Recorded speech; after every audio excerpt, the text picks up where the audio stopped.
Hey everybody! Thanks for tuning in to this week's episode of Talking Taker, episode number 6. But before we get started on the episode, we actually already recorded this episode a couple weeks ago, SummerSlam 1992. But there's some breaking news over the weekend. Unfortunately, learning about the passing of the legendary WWE Hall of Famer Bobby the Brain Heenan, and to Travis and I, he's just one of our absolute all-time favorite wrestling performers, and he's really been actually a pretty important part of the first few episodes of this podcast. So we thought it'd be important to, or not important, but we just wanted to say a few words and share our memories and share our condolences before this episode started. So, I mean, Travis, like we've been talking about. Literally in every episode, I think, except the first one, because he's not on commentary for that first match. But every other episode, we've just had so many awesome things to say about Bobby the Brain Heenan. And what have you really seen and learned through going through these first few episodes? Well, yeah, I mean, he's always been great in my book because, as we mentioned in the first podcast, I watched some when I was little and then kind of fell away and then came back to it and in and out and then kind of really came back on strong in about 96, 97.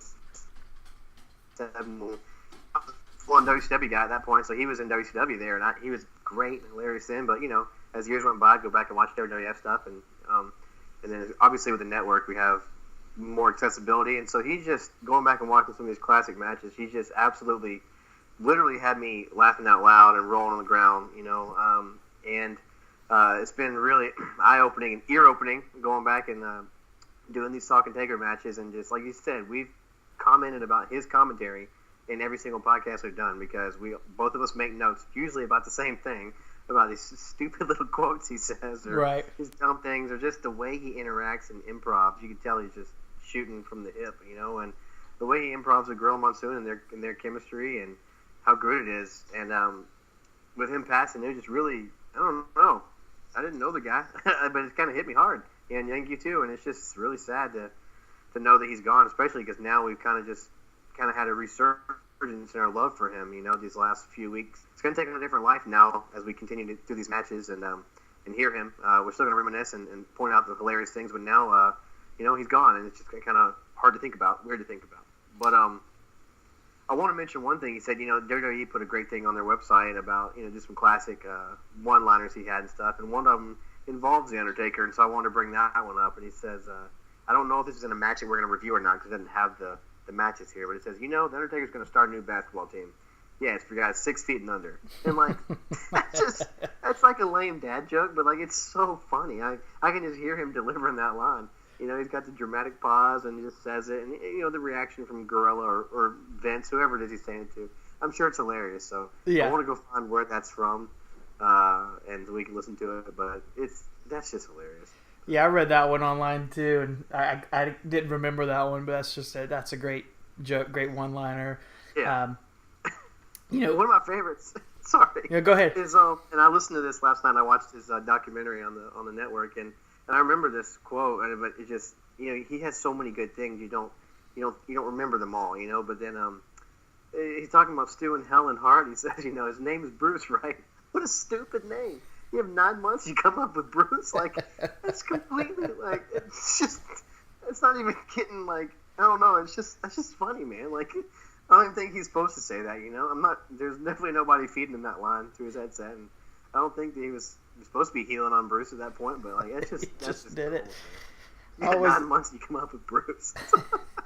I love the one where he's talking interviewing some guy in the crowd, and he says how long you been married, and the guy says 20 years. He says, if you'd killed her on your wedding night, you'd be out by now. It's just it's so savage and so. You can't say that nowadays. Oh God, no. And watching him.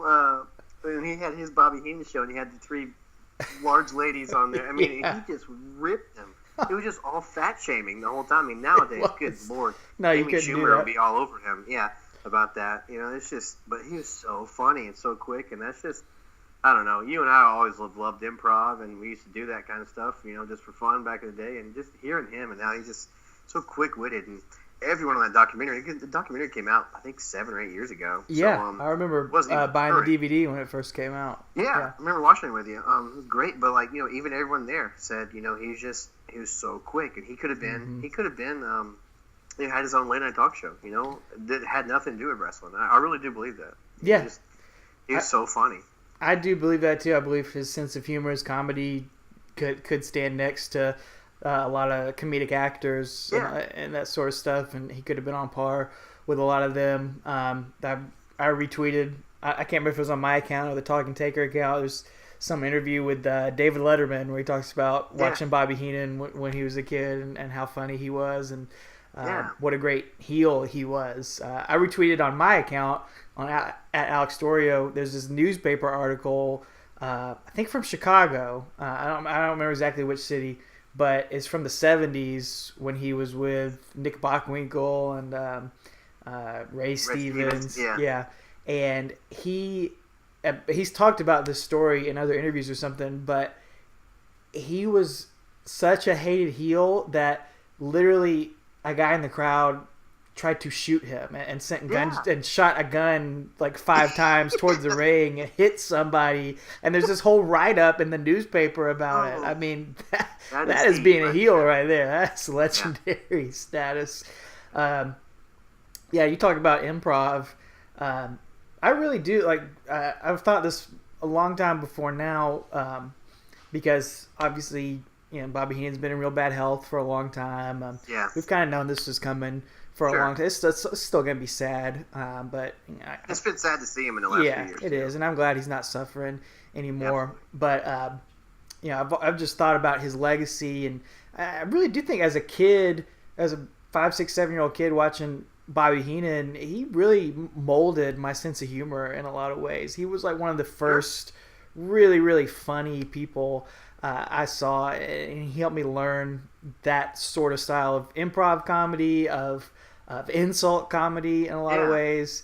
And you and I, being in ministry together, and acting together, but really we were in this ministry called Young Life, and also in our churches we've gotten to do a lot of skits and games and play a lot of goofy characters and wear costumes.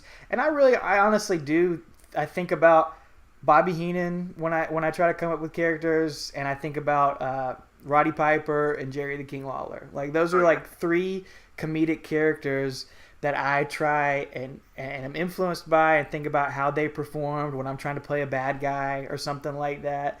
It really had a real big impact on me and what I do in my career. So I just really appreciate his legacy and his contributions to wrestling and just to comedy and to life in general. Man, he's a legend.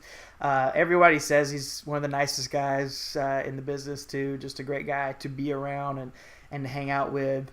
And to tie it back to Talking Taker, watching back these matches, it really cements his reputation. Everybody calls him the greatest, and when you go back and watch it, he lives up to the reputation.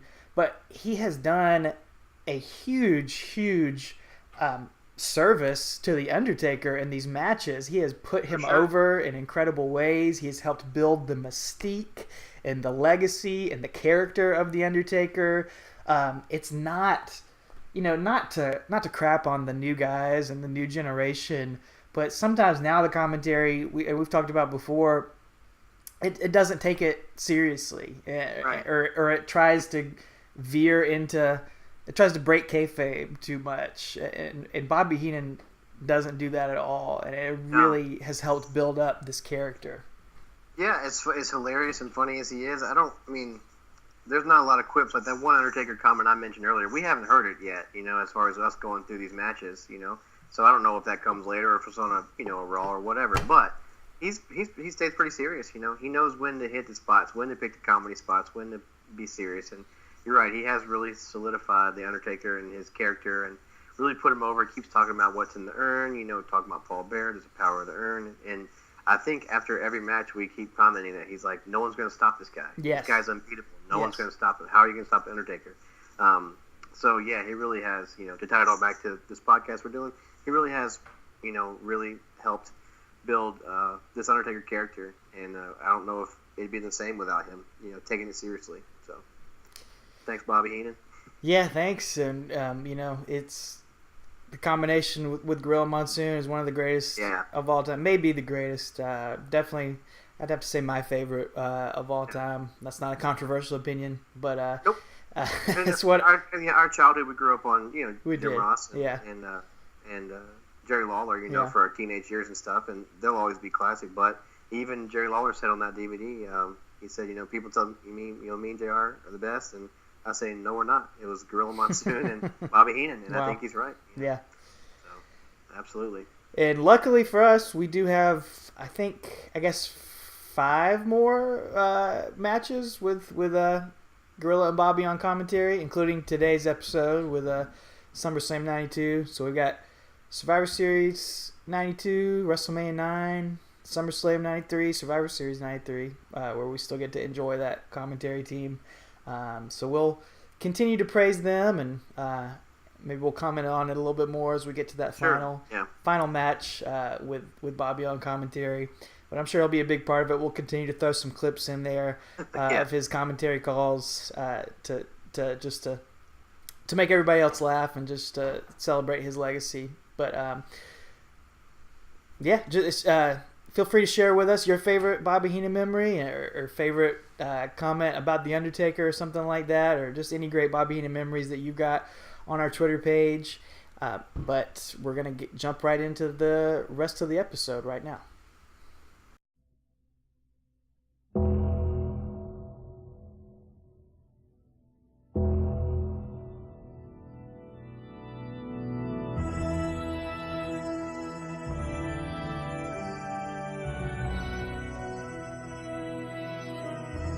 Welcome to the grandeur.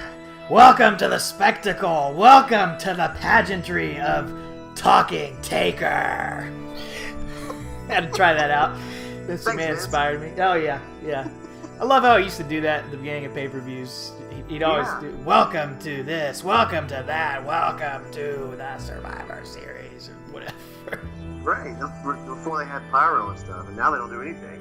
Who needs pyro when you have Vince McMahon just... Exactly. That should be his only job on screen nowadays. He should just do that for all the network shows. That gets me more excited than pyro does. Absolutely. Yeah. Absolutely it does. But for real, welcome back to Talking Taker, our exploration, digging up the career of the dead man, The Undertaker, match by pay-per-view match. My name's Alex Doriot, joined alongside my tag team partner, the urn bearer himself, Travis White. How you doing, buddy? I'm great. My brother actually was named after Paul Bearer, so not true. My brother's name is Paul, though. I'll throw it out there. Who is he? Who does he share a name with? The Big Show. Yes, he does. My brother and the Big Show have the same name, so it's awesome. That was always cool in middle school. I could tell people that. So yeah. Did anyone ever mistake him for the Big Show? I did, because I was much smaller than him, so. And he chokeslammed me a lot. So, yeah. But didn't people call your house looking for Paul White? Somebody did one time, yeah. Yo, this is a Big Show? This is a Big Show? No, this is not the Big Show. I completely forgot about that. Thanks for reminding me. Yeah, someone called. That's what I was trying to lead you into. And, I was in middle school or high school and called looking for the Big Show. Yo, this the Big Show? No. It is Paul White, though. I'm surprised your brother didn't roll with that, though. I'm sure if he'd have been there, he would have. I think I was on the phone. Oh, you answered it. Okay. Yeah, I believe I answered the phone. Yeah. Oh, man. Yeah, he definitely would have gone with it. Yeah. The clean-shaven Big Show, of course. The big naked baby. Well, we're recording this a few weeks before you're here. We're backlogging some episodes because we won't be able to record the next couple weeks. But Travis has on his Georgia Bulldogs shirt. I got on my Clemson Tigers shirt. And this is Clemson just won their first game of the season. Georgia, let's cross our fingers for them going up against App State later tonight. I don't want to jinx it, so I won't say anything positive or negative. Maybe I can edit it in later that they definitely won. Later. Yeah. Go Dogs. There you go. But we are recording this in between games and getting ready for all that and ready. You can tell I'm just trying to avoid talking about what we actually have to talk about here today. Our next pay-per-view match of The Undertaker we finished WrestleMania 8, and we cruised through the summer. Man, it was nice when you only had 4 pay-per-views a year to cover instead of one every 3 weeks. But make it all the way to August for the SummerSlam you thought you'd never see, as Vince McMahon calls it on this show, SummerSlam 1992 from Wembley Stadium. Yeah, August 29th, 1992. I think it aired 2 days later, though. I believe that's what I read online. Tape delay. I know, obviously it wasn't going to air live because it had been like, 3 in the morning here or something. But I wish they would do this now. Oh, yeah, they could totally do it now. There's no reason with a network they can't do a WrestleMania, well, maybe not Mania, but a SummerSlam in England again. There's no reason. You can do it just like Beast from the East and have people wake up early, or everything's on demand anyway, so what's the problem if they don't watch it, right when it airs? And this was such a spectacle. I wrote that down as one of my notes. It's just over 80,000 people there, man. It was awesome. So many people there. Such a spectacle to see. Again, another precursor to some of the WrestleManias we see nowadays. So yeah. So what London is like 5 hours. They're ahead of us. Probably right? 5 hours. Yeah, from Eastern time. Yeah. So why not? They could have a pay-per-view at 8 o'clock London time. It just starts at 3 o'clock in the afternoon on WWE Network, like in the U.S. Like that would be fine. Like you said, I mean, I think they could still do it for WrestleMania. I think people are going to watch WrestleMania no matter what, whether it's afternoon or night. Starts at like 2 anyway. Exactly. Free show. But definitely for SummerSlam, much less one of these other B shows or C shows. Like I can't believe we haven't done that yet in the past 3 years of WWE Network. And I was thinking, man, it'd be cool to do this for like the 25th anniversary, but that would have been a couple months ago. They should have done this again, but maybe for the 30th anniversary or something, because it was incredible to look at. Like, a lot of the past few WrestleManias of the past 10 years or so are just amazing spectacles, and I think the Wembley Stadium look, it rivals that, even without the massive stages and everything. It just looks amazing. Yeah, it's really cool. And those UK fans are nuts, and they were nuts even back then too. So, you know how rowdy they get nowadays for NXT and the shows, the 2 tours they do over there after WrestleMania and after in November I think they go back. So this would be great nowadays to put it on. Oh yeah, they were rowdy and wild, and I just skimmed through a little bit of the show, like I try to do, just skimming through some of the other events on the show before we get to the match, and landed on Natural Disasters versus the Beverly Brothers. And Bo and who was the other one? Bo and Blake. Blake, yeah. I've been watching wrestling for 20-some years. I still don't know which one is Bo and which one is Blake, and I never will. But they were insanely loud for the Natural Disasters, man. They loved. I think they were the loudest pop I heard the whole show, dude. That's great. Loved them. Just like earthquake, man. But that's just saying the crowd was electric for everything, even that match they were crazy for. So that was cool.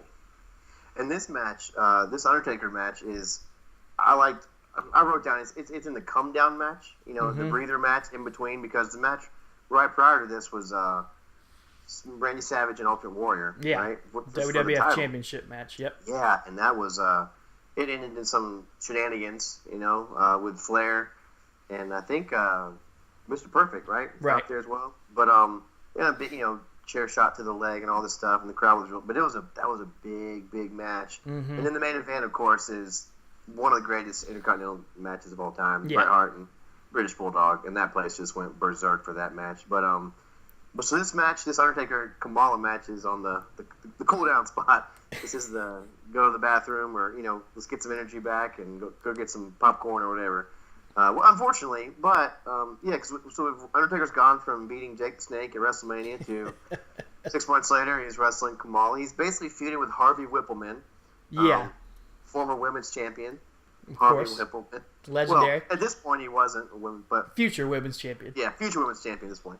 So he feuds again. We apologize for the next few episodes of this. We got some Kamala matches, some Giant Gonzalez matches, but it is what it is. We're not going to stop just because that's the way the story's told. So, and it's a very, it's a pivotal moment really for the Undertaker's career, because like you say, he's dispatched of Jake the Snake Roberts and gone from feuding with him and Hulk Hogan and that sort of stuff. And now he's essentially, you could argue, without Hulk Hogan here for the next little while, and Hulk Hogan comes back for a couple months, but essentially Hulk Hogan's basically gone from the company.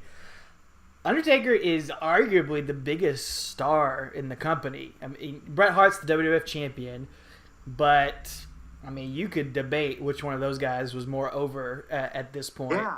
Well, yeah. Shortly after this, because Savage is gone, Warrior's gone. Yeah, you got Savage. Hogan's gone. I mean, shortly after this is when they all leave and the steroid trial and stuff. But yeah, you're right. Between Bret Hart and then because Shawn Michaels would have been a heel later on. I think he turned on Marty in December, or maybe December before this. I can't remember. Yeah, but, he's already a heel. So anyway, he's not a face. So yeah, between Bret Hart and Undertaker, I think you're right. He's the biggest name they got. You know? And he's almost. Well, I mean, he's not in the WWF title picture hardly ever, so he's almost already at that point where he doesn't need the title to be over. I mean, Bret Hart, I love Bret Hart. He's one of my favorite wrestlers, but he definitely needed the title to be over more than The Undertaker did. So now Undertaker has almost slipped into the Hogan role of just fighting the monster of the week, like the big giant monster. Yeah.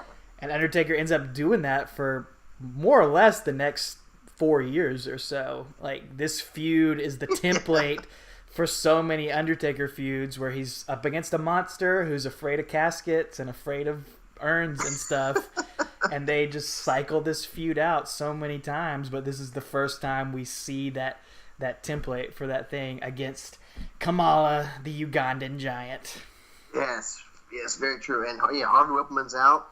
Dr. Harvey Whippleman, if you will. And he's got, he introduces them, accompanied by Kim Chi. From the dark continent of Africa to the bright lights of the World Wrestling Federation, the bright lights of Wembley Stadium, and the bright spotlight of SummerSlam. I want everybody to show proper respect for the Lord of the Jungle, the Ugandan Giant, the mighty Kamala. Certainly a scary sight here in Wembley Stadium. And you know, like he says, he's going to put the Undertaker in a pot and cook him. Oh my gosh. You can't say that on television, kids. Shouldn't have said it back then. Nope. Shouldn't have said it back then. But the Ugandan Giant, Kamala. So, Kim Chi. Do you remember who Kim Chi was? Who played him? I think it was old Steve Lombardi. Yeah, Brooklyn Brawler. Yeah. Company man who, unfortunately, was fired last year. For Lord knows why. So, did everything the company asked of him. But anyway. But, yeah, how comes the Ugandan Giant, Kamala? What do you think of, what's your opinions on Kamala? I will tell you this. He is as into his character as The Undertaker is. I noted that. You know, he's a little hokey. This is the time of, WWF. Shortly after this, we're going to get Duke the Dumpster and Doink the Clown and all that kind of stuff. And so we're already kind of headed toward the cartoons. Undertaker may have been supposed to have been a cartoon, but he's not. He makes it more real. He transcends it. Kamala is into it, man. I noted that. You know, he plays it well. He's got his little trainer. He's got Kim Chi leading him down there. I mean, he puts it over himself. You know, and by him being into it, the crowd takes it seriously. It's not like when Lord Tensai came out and the crowd just kept chanting Albert and A-Train at him. You know, you know what I'm talking about? Like, yes. So this is Kamala's out there and it's believable. You know, slapping his belly and has his little paint on and everything, and he plays it well. You know. That's a great comparison. I wouldn't have thought of that, but that's I think that's a perfect comparison of the opposite of Kamala because, he'd been Kamala for years and years. He started in Memphis and Mid-South and all that stuff. I watched this thing on YouTube today. I spent a lot today watching Kamala videos on YouTube, just promos and just went down the Kamala rabbit hole. So that's how my life is going right now when my wife is out of town. Yeah. I swear I'm married, people. But As am I, and mine's out of town as well. So. Yeah, there you go. Likely story. Both of our wives are out of town. They just happen to be out of town. Anyway, there's this video of his first promos in Memphis, and I've heard Jerry Lawler talk about his ideas for Kamala getting inspired from National Geographic magazines and all this sort of stuff before, but it's worth watching Kamala's debut promos in Memphis. He's just out in the woods with his face paint, and the announcers are like, Kamala, 6'9" tall. Kamala, 385 pounds. Kamala, the coolest man known to professional wrestling today. Arms and legs as large as trees. As strong as some of the largest animals known to man. Kamala, 6'9". Kamala, 385 pounds. Kamala, the Ugandan Giant.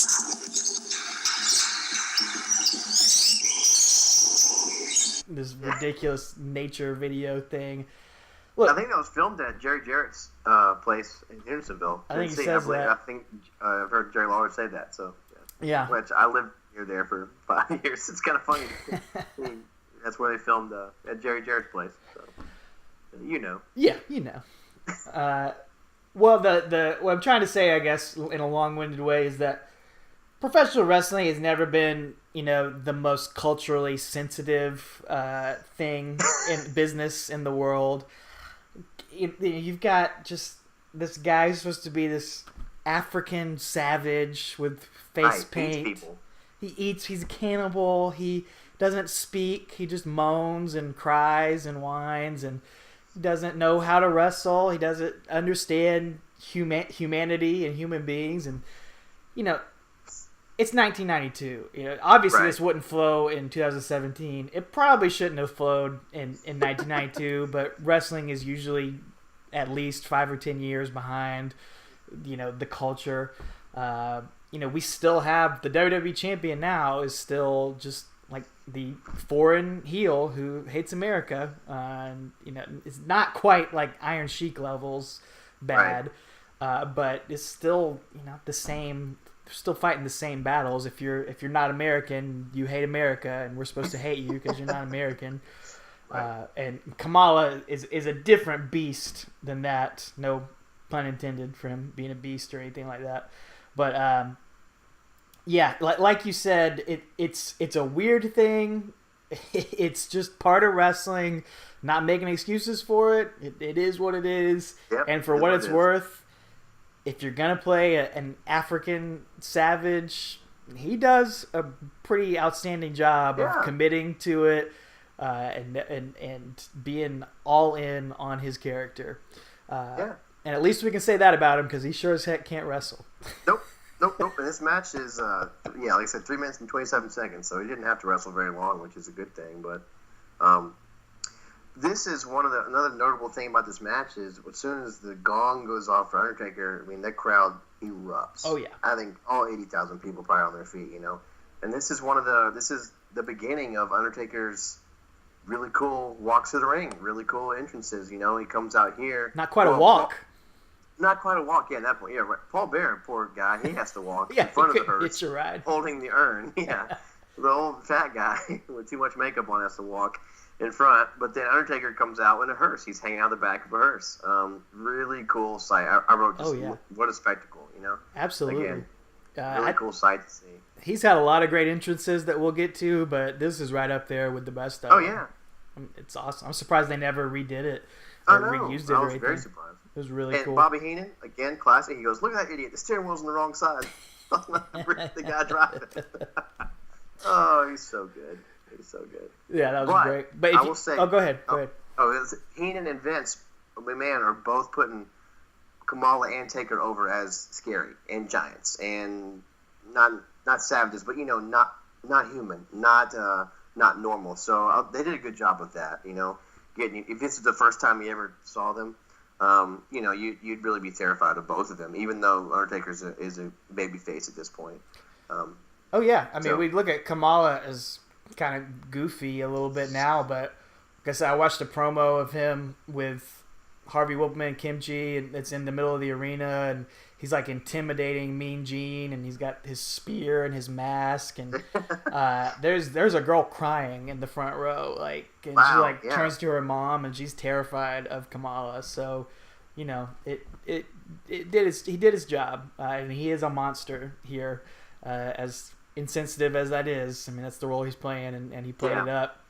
But I was going to say about the entrance, this is also kind of the start of the tradition of having to wait till it's dark to do the Undertaker's match, which we see at a lot of the WrestleManias, not only because he's a big star, but, it's not the Undertaker's entrance if it's not dark outside. So with these big outdoor shows, that's part of why he ends up going on second to last too, is you got to get the darkness outside. So interesting start to that. I didn't think about that for this match. Very cool. Not a lot of scientific wrestling.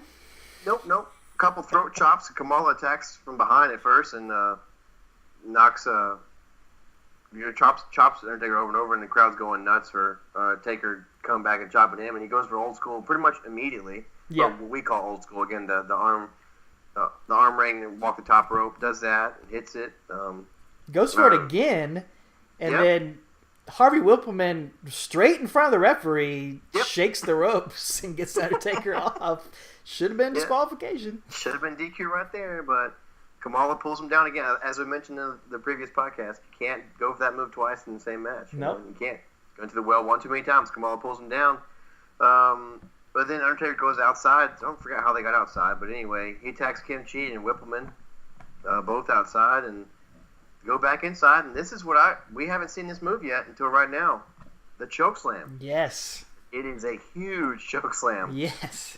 Because Kamala is a Ugandan Giant. He's big. And the announcers are saying, I don't think he can get him up, and he gets him up. Immediately he does. It was kind of like the other week when... never mind. I was going to talk about Monday Night Raw, but we're not going to talk about that. But anyway, I'm not sure if he can get him up. And, he gets him right up and chokeslams him. But it was really cool because, again, we've mentioned in the previous podcast where lots of choking, lots of throat thrusts and stuff like that, but no chokeslam yet. Well, here it is. And this is probably not... I mean, he's probably added it in sometime over the summer, but this is the first time we're seeing it in the pay-per-views. So, because they were talking about it like he would do it. So, this is the first time we've seen it. So, it's a cool moment for this. And then he hits a diving lariat after that. And again, the crowd they never don't pop for that move. Yeah. And I still do, even when he was at WrestleMania, the last several doing it. It's awesome to see him do that. Yeah.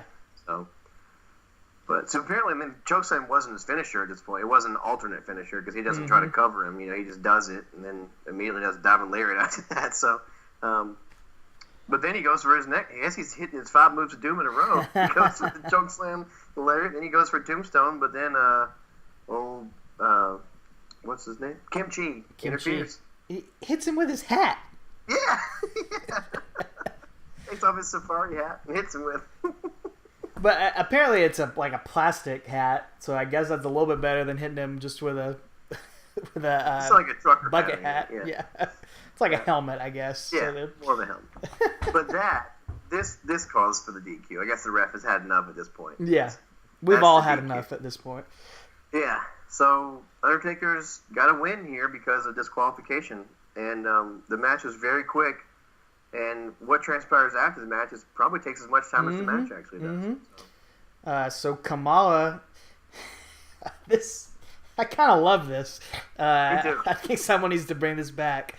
He goes down for for just a regular splash. Does he do it from the bottom rope, or does he just do it from the ground? No, he just does it on the ground. Okay. He runs against the rope like Ultimate Warrior would have done. Yeah, he does that. It's a big splash on the ground, and he goes up to the second rope. It's a splash, same splash from the second rope, and then third time it goes all the way up to the top rope. Yep, it's a big splash. It's so good. But if you notice, the crowd didn't have to chant one more time. He just did it. It was part of what he's going to do. So, I thought it was really cool. Someone needs to do that. Yeah, someone should do that nowadays. I feel like Umaga would have done that back in the day. Yeah, that would have worked. Rest in peace. But someone should do that now. Someone big, like Bray Wyatt or something. The heavy machinery guys should. Oh yeah, those guys. I can't even pronounce their names. Yeah, but, they should do it. I could see them great. doing that. That'd be stupid for them. Yeah. but stupid in a good way. Yeah. Yeah. Undertaker's laying on the ground the whole time, though. I mean, he's selling it. Oh, so yeah. It's not like he doesn't do the sit-up immediately between each one. I think it's the longest we've seen him down and out from something.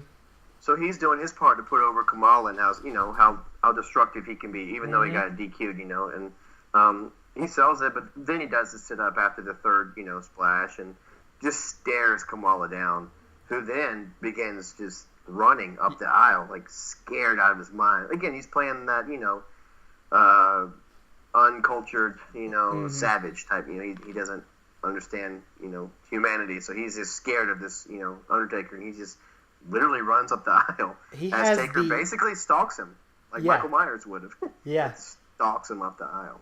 Kamala has the greatest facial reaction I've ever seen in my life. I just can't get over his look of fear and shock when he saw the Undertaker sit up. It is worth the price of admission. It was worth watching this terrible match just to see facial reaction. It was amazing. And why Kamala, look, I don't know, man. He not a better wrestler than like a Jinder Mahal or something like that. Not to keep picking on him, but way more personality and character than a lot of people nowadays. Him would be one example, but you could pick from quite a few guys on the current WWE roster that don't have the same personality and charisma as Kamala did. Now, obviously, you're going to get a much better match nowadays, but for sure. There's something to be said for that personality and charisma and commitment to character that we got back in these days. So it's a trade-off, I guess. Yeah, and like I said, kudos to Kamala for staying in character the whole time and just really selling it. He and Undertaker. This is two caricatures put up against each other. It's not like the main event where it's Bulldog and Bret Hart. You can see an athletic spectacle for half an hour. This is two cartoons almost put up against, but they make it. They do it well. Do a good job. So Undertaker's still living his gimmick up. Paul Bearer is doing an excellent job on the outside as always. Giving him power from the urn and all that stuff, and that's just great. I think Paul Bearer's eyebrows here went in two different directions, though. If I remember, he clearly had them drawn on, but he had like an extra, he was like an owl almost. So that's great. So, but I wrote the Heenan again at the end. He writes, "Nothing can hurt this man," or he says, "Nothing can hurt this man." So, even though he got three body splashes from the Ugandan Giant, he sat up and nothing can hurt him. So again, we've only seen his one loss is that roll-up by Hulk Hogan, so haven't seen him lose, yet on pay-per-view. Yep, and he's got to face a tough challenge next month as, part of me wanted to just combine Kamala into one episode, but next month is pretty special because it's the first of one of the Undertaker's signature matches, so I think that definitely deserves its own episode to just discuss for sure. The gimmick of the coffin match. Right, yeah. I was saying casket match, and as I was drinking my notes, I'm no. This was a coffin. I don't know what the difference is. Oh, I will tell you what the difference is. Okay. There is a difference. When we get there. I'll tell you next week. Yeah, you tell me when we cover Survivor Series 92 what the difference is. That's right. So that's next week, but as far as this week goes, let us know what you thought. Let us know what you thought of this match. If we missed anything, or if you had a favorite moment or memory of Undertaker and Kamala. Or if you were there, Sam Roberts. Please. Sam Roberts Wrestling Podcast. He was there. His first show ever was SummerSlam 92, which is awesome. That's that pretty he can cool. Say that. So kudos to him. That's awesome. I'm jealous. So. Do you think is he one of the guys that was dressed up as Undertaker in the crowd? I don't know. There were a few cosplayers out there. There were. Also at Survivor Series, there are several. So a whole row of cosplayers there. Yes. I want to talk about them. Had them. their time. Yeah. Hit us up on Twitter at Talking Taker, at Alex Doriot, and not at Travis White. But like I said, I always say, pass me along a message. I'll spread the word to Twitterless Travis over there. Let us know what you thought on iTunes. Give us a rating and subscribe. We've also got our episodes up on YouTube now, if that's your thing, and you want to, if that's how you ingest your podcasts, if that's the right word. We're putting them up on there. And so let us know what else we can do, any other formats you want to see us, or we need to be putting stuff out on. We're just a couple of amateurs just having fun doing this. So if you got any suggestions, we are open to hearing it and open to hearing your opinion and favorite Undertaker memories and all that good stuff. But until next time, I guess... Go watch Survivor Series. Yeah, go watch Survivor Series 1992 to follow along on this journey. That's it, man. All we got to do is Yep, and rest in peace.